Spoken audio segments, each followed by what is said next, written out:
Hi everyone, this is a video about clutch control. So I'm going to talk about the biting point a little bit in this video, but this is really to sort of zone in and talk about clutch control.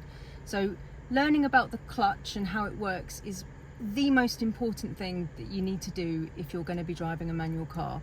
I have literally met people who have had their licenses for years, 10 years, and they're petrified of driving, and that's because they never learned how to use the clutch properly. It is vitally important that you know how it works.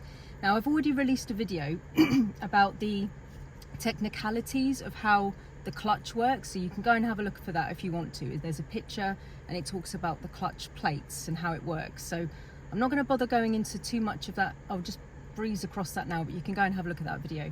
But this is actually me using it, and you can see how I would teach somebody the clutch control. So there's a few different exercises that I would be doing with a student to make sure that they know how to use the clutch. So one of them is moving a little bit and then stopping, and then moving a little bit and stopping, and just repeat. So coming to a nice big excuse me, a nice big open space like this is ridiculously useful. If this is an option to you, then that would be fabulous. A lot of driving instructors are sort of kicked out of places like this. So, but if you can find a big wide open space, that would be fab. People who own farms and stuff over the years, I've noticed it's really useful if they can go to big open places. So the first thing that we're going to do is moving off and stopping, moving off and stopping, moving off and stopping, and just little tiny, like 1 meter movements, and then stopping again. Okay, so I'm going to go clutch down, first gear.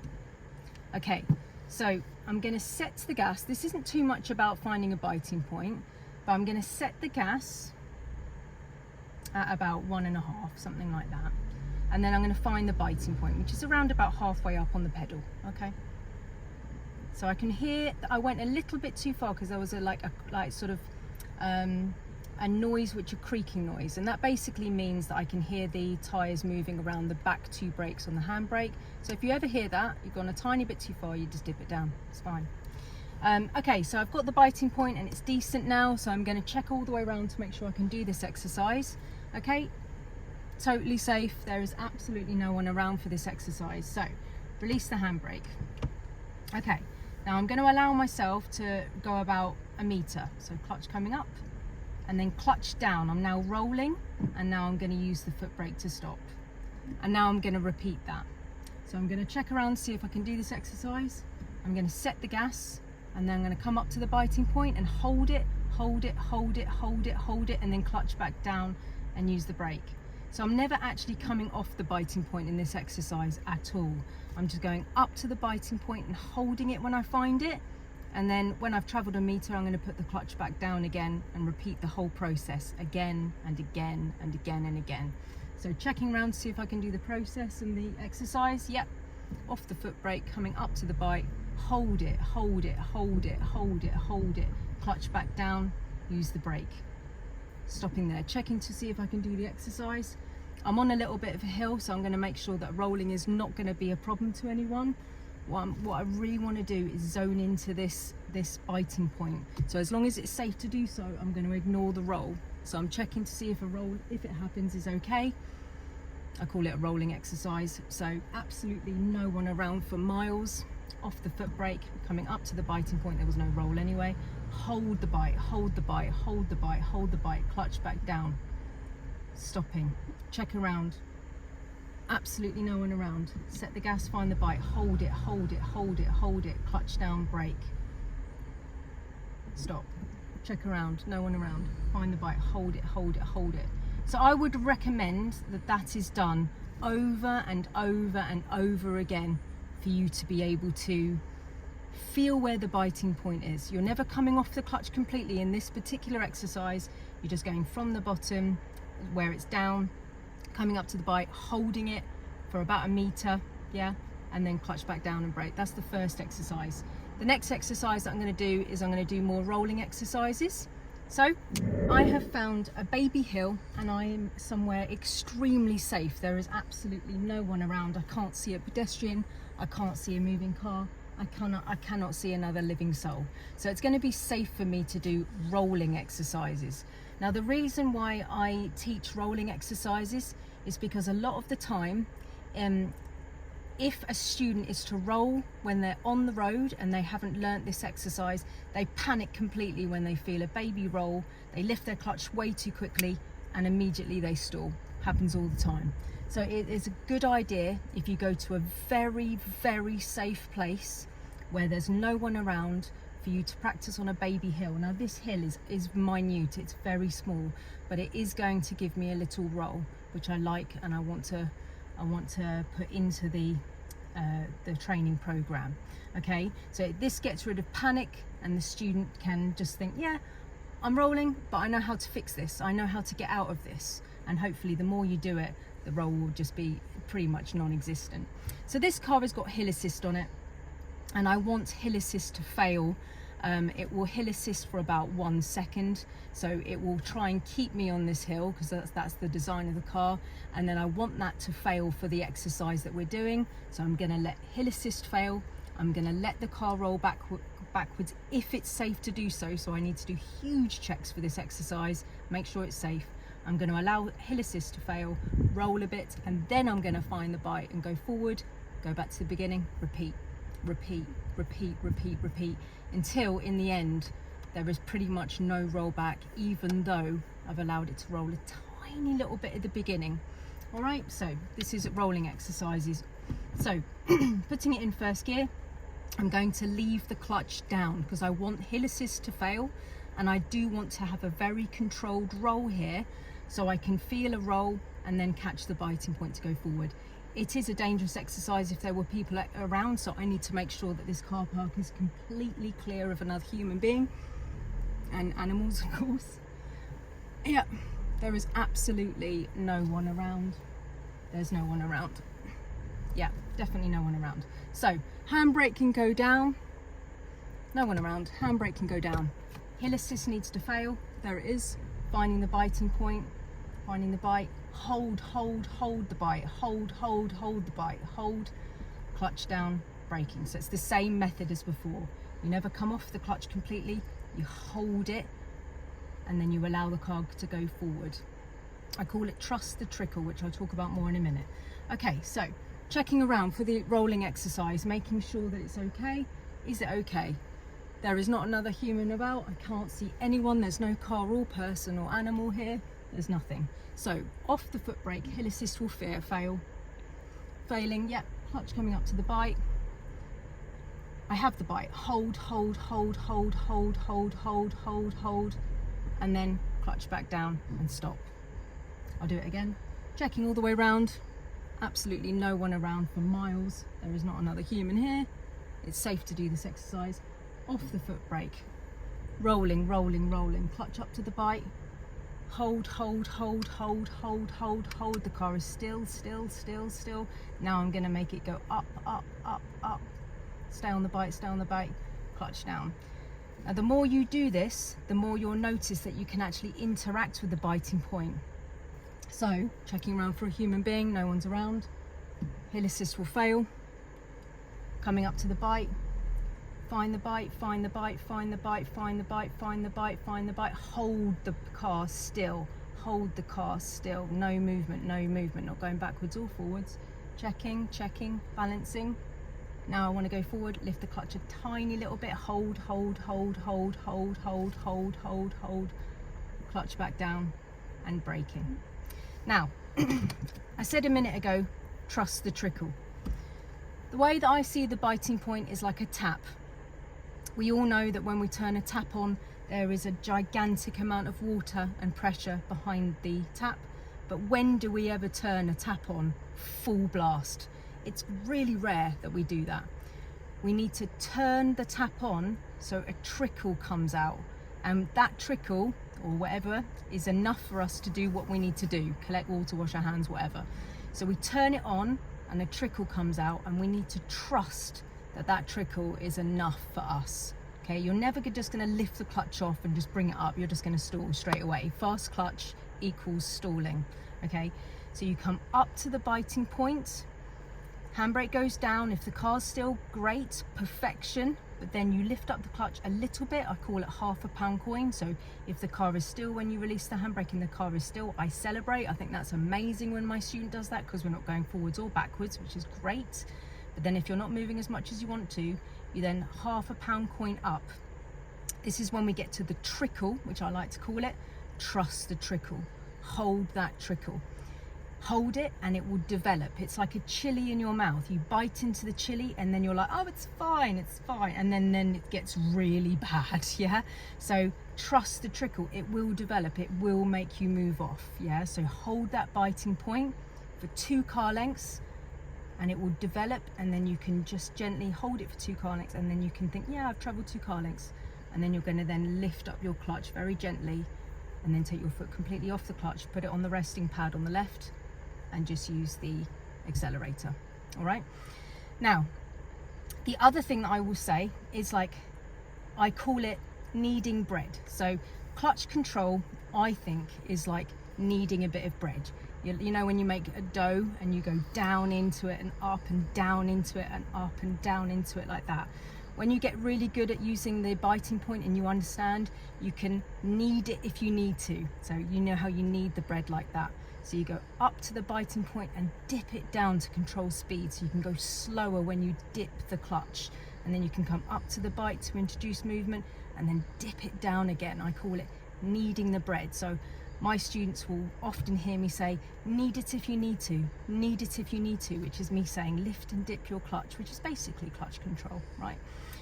So where this would come out the most when somebody is learning how to use the clutch at the very, very beginning of their sort of learning the clutch, the most decent place where you can learn this for the first time is when you're turning right, in my opinion. After you've done all of these little exercises and stuff, turning right out of a T-junction is a really cool place to learn knead it if you need to, because the road that you're going into can be quite skinny, there can be parked cars everywhere, and the student really needs to start to understand how to knead it if they need to.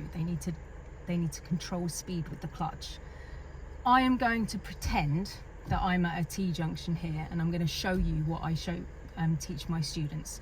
So I'm in a massive car park when there is not another human about for miles. So I'm going to go to the end of here and I'm going to pretend that I'm at a T-junction. Okay, so I'm going to pretend that I'm at a T-junction closed. I'm looking around to see if it's all right for me to enter this. And I'm not going to go to the biting point and hold it necessarily to come out of a T-junction, especially if the road that I'm going into is extremely narrow and there's parked cars in the new road. I will need to dip the clutch to control my speed as I come out. If the road I'm going into is extremely wide, that's different. You wouldn't need to knead it if you need to. But if it's narrow and small and there's parked cars around, we need to knead it if we need to. We need to control speed with lift and dip and clutch control. So I'm pretending that I'm at a T-junction, looking all the way around. Let's pretend turning right. So mirrors, signal, checking all the way around, finding the biting point, no one at my T-junction, finding the bite, clutch, handbrake down, clutch coming up to the bite, dip it down, knead it if I need to, lift it, dip it, lift it, dip it, lift it, dip it. New road, new mirrors, lift it, hold for 2 car lengths, and then coming off, and then using my gas, mirrors. Yeah, so that is a really cool way of like controlling speed. Let me show you that again. So I'm just going to do a little, no one around, there is absolutely no one around in this car park. This is a cool place to like teach you how to do this. Okay, so let's just try that again. I have got a bit of a hill here, which may help me a little bit more than I want it to. So let me just see. So pretending it's a T-junction. Let's just do it, mirrors to the right, signals to the right. Checking both ways at this closed pretend T-junction. Checking, finding the biting point. Okay, finding the bite, stay on the bite, stay on the bite. Knead it if I need to, dip down if I need to. Clutch coming up, clutch going down a bit. Clutch coming up, clutch going down a bit. Stay on the biting point for now, 2 car lengths, come off the clutch, mirrors, just using the accelerator. So that is a sort of way that you can practice. Now, those little dips that I'm doing, when you're learning, you can dip it down, right? But in the end, you'll get so talented at this that your dip down will be minute, and you will be able to control the speed on millimeters like this. So it's not like you're going to dip down to the carpet and then come back up again. You might do it at the beginning, but you dip down a smidge, a couple of millimeters, sorry, and you balance it like that. You can even keep the car still on huge hills with this. It's amazing. Now, when you get more talented, there's other things that I would do as a driving instructor, and I'm going to show you them now. Okay, so I am now approaching a very closed T-junction, and there's parked cars all over the T-junction. So I'm going to turn right. It's actually really dangerous to come out of here because I don't know if anyone's coming in, but I am certainly going to need it if I need to. So, checking the closed junction. Yeah, it's very close because of the bush. I'm going to come up to the bike, and then I'm going to need it if I need to.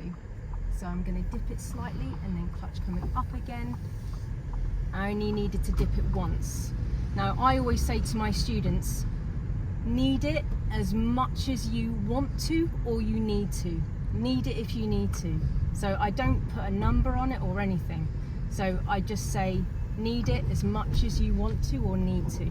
And that's how I teach it every time. I'm going to knead it if I need to. Yep, clutch coming up to the bite.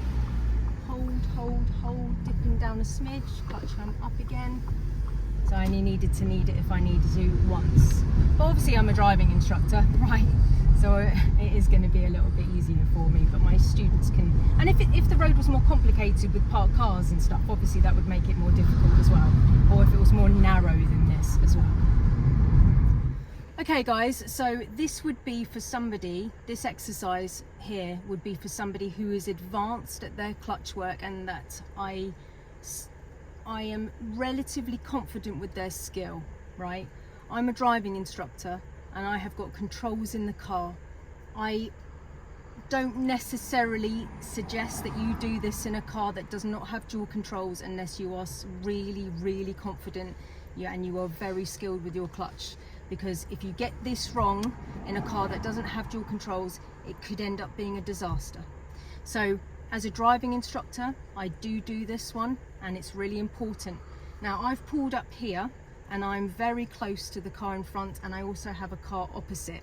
Now this is an extremely challenging situation with the clutch, and I need to knead it if I need to. I need to use clutch control. I need to dip the clutch multiple times, as many times as I feel that I want or need to. That's what I would say to my students. So I would say to my student in this situation, this is an extremely challenging situation. Knead it if you need to. Dip the clutch as many times as you feel that you want to and need to, all right? Like I say, I would be extremely concerned about somebody doing this exercise if they weren't in a dual controlled vehicle, so please be careful, okay? So if you're with a driving instructor or you are extremely talented, this is something that you can practice. Now on your driving test, you are going to need to do an angle start, which is basically what I'm doing now. So it is part of your exam. The examiner is going to get you to park about 1 car length away from the vehicle in front. It is part of your test and it is going to happen, okay? So pulling out from here I've made particularly difficult because I'm close to the car and there's a car on the opposite side. Okay, so finding the biting point, a very small one because I do not want to be going fast. It is not my priority, first of all, because there's a parked car on my side of the road, right? And I'm also pulling off from the side of the road, so I need to make extremely careful decisions about moving off from here. So, checking from the left, checking for pedestrians and the driveway that is now behind me, confirming everything in each mirror as I go round, looking ahead to see if anyone's coming, and checking the blind spot very carefully. Also checking to see if there's anyone actually sat in the cars, because I don't want them to pull off in front of me. So yeah, no one sat in the cars. Okay, so finding a tiny biting point, releasing the handbrake. Ah, there's somebody's coming, I'm just gonna wait. Okay, finding the biting point, checking from the left all the way around, checking ahead, no one oncoming. Yep, no one on the blind spot, finding the biting point. Okay, so handbrake down completely. Coming up to the bite and then dipping, lifting up to the biting point, dipping, lifting up to the biting point, changing the wheel, dipping, lifting up to the biting point and staying on the biting point for 2 car lengths and coming off. Now, like I say, that is an advanced level use of the clutch. Please be careful if you're practicing it at home with that one. Rather do it with a cone or something, unless you're with a driving instructor or you are extremely talented, okay? Okay guys, so this has been a focus on the clutch control. So there's other things that we can do. We can go to really, really big hills. If somebody doesn't know how to use their clutch properly, or they're worried about their clutch, we can go to really dramatic hills, hugely dramatic. And we can do the handbrake, we can find the biting point, we can hold that biting point, we can check round, see if it's okay. And if it is completely clear, then we can release the handbrake and keep our feet still, trust the trickle, yeah?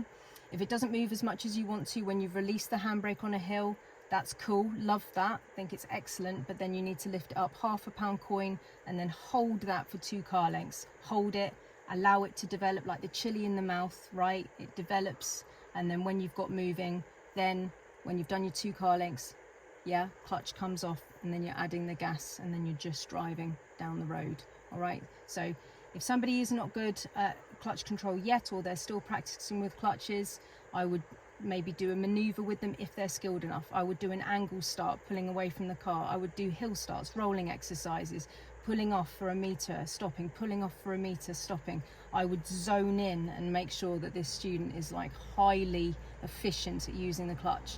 If a student doesn't know how to use the clutch, I'm afraid they probably will be a weak driver for the rest of their lives. They will be scared of driving. They won't be able to pull off quickly at lights.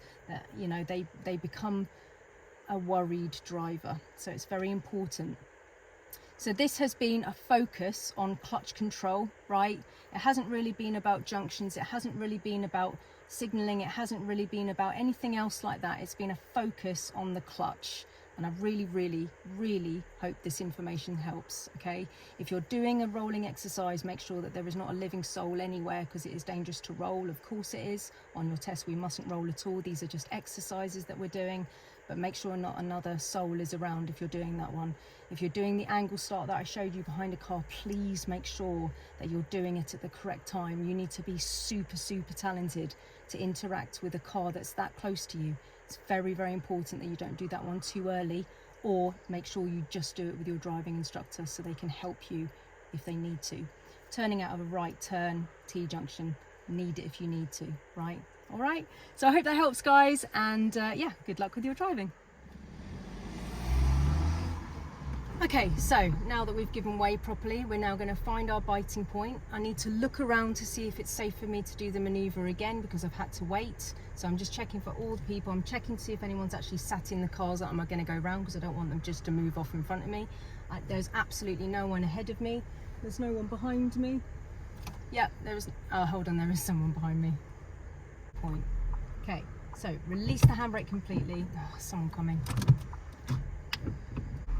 Okay, so checking all the way around, I've given way to a hell of a lot of people now. I will get there. So finding the bike, checking all the way around. No one sat in the cars there. Checking the blind spot. Yeah, there is no one around. Definitely no one around. No one sat in the cars.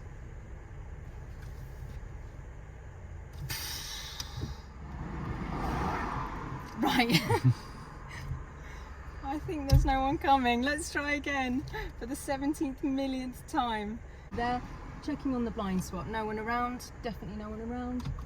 Finding the bite. Oh no.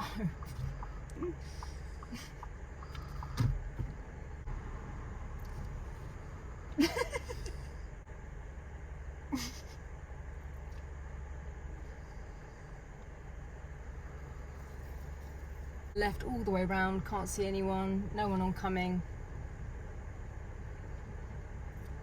I will get away from here one day. Checking from the left, finding the biting point, checking all the way, no one oncoming, no one behind me.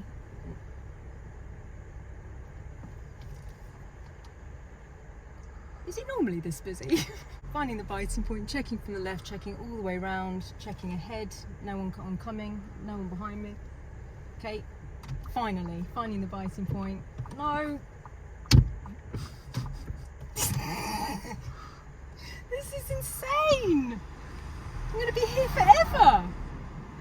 All the way around. I'm a professional. Checking from the left all the way around, no one oncoming.